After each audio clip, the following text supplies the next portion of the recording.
Hello, I'm Helen from Fresno, California. I'm here in Maryland for the retreat with Father Bucci. And coming so far, I come to fill my soul, to gain more knowledge of the Holy Divine Will. We've been reading the Bible, our Cynical has been reading the volume since 1997. And it has become part of us, part of our lives, and we desire to try to live in the divine will every day of our lives. And whenever we are out of the divine will for whatever reason, we believe and we have faith that Our Lady and Jesus, they compensate for those times that we possibly would leave the divine will.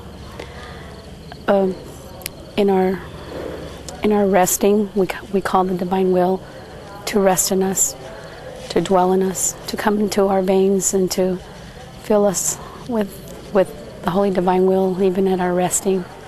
And in the day hours, it's very difficult because of the world, but we still strive, and we just God is with us all the time, and this is why we love the divine will.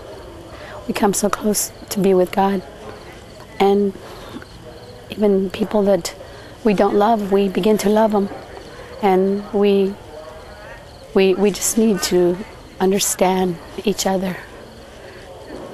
And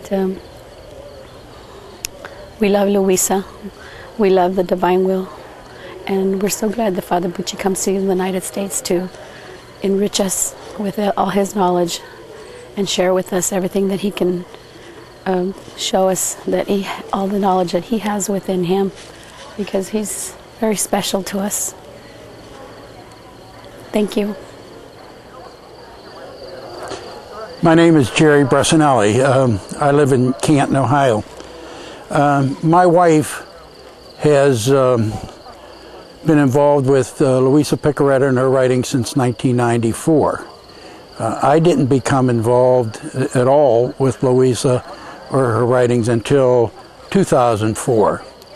I attended a conference with my wife in 2004, and then after that, some retreats where I just listened but didn't participate.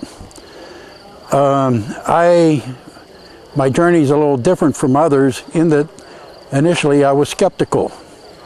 And until I went to some of these conferences, then I read a book by Father Iannuzzi, who was, the book covered various mystics, and Luisa was one of them.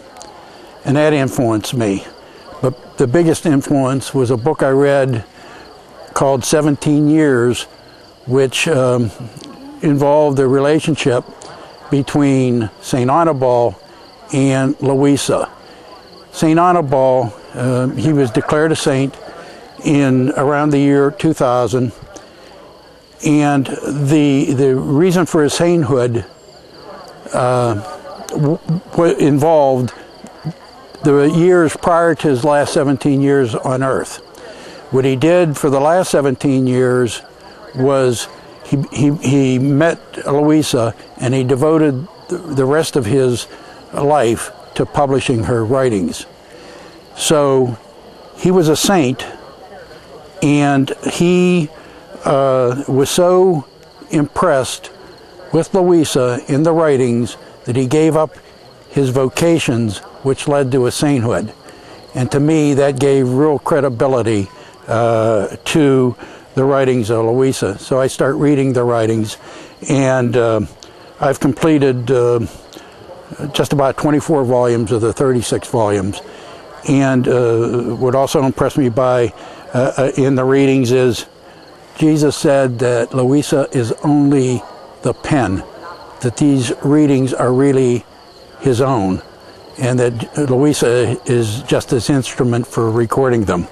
The other thing he said is her involvement with St. Annibal was not just by chance, that he handpicked St. Annibal to publish the writings. So that's been my involvement, and the divine will for me has put me a little more at peace with the things in the world. I used to be thinking that I could control a lot of my own destiny. Now I place more of my destiny in the hands of the Lord. And that's my involvement with Luisa. Hello, my name is Kathleen Durinian. I live in Boston, Massachusetts. And I'm very grateful because Father Bucci has come to Boston a few times. And Cardinal O'Malley has been very open to him visiting us and to have Divine Will gatherings there. And one of the messages that I've heard is the importance of the priests to come to know Luisa and the writings, because this is going to be spread through the priests in the church. And I prayed and prayed for a priest in Boston to be open to teach these beautiful truths of Luisa. And very unexpectedly one day I came upon a priest who entered the Rogationist order when he was 11 years old. He lived in Italy at the time. And now he is a diocesan priest in Boston. And he's going to be our spiritual director. And he's so open to Luisa. And he just thanked me for bringing this invitation to him as well. These truths about Luisa has just been so life-changing for me. And I thank God for calling me here at this time. It's been such a beautiful gathering here today with all my brothers and sisters in the Divine Will. And I just hope and pray that more will come to know these truths. Thank you, and God bless you.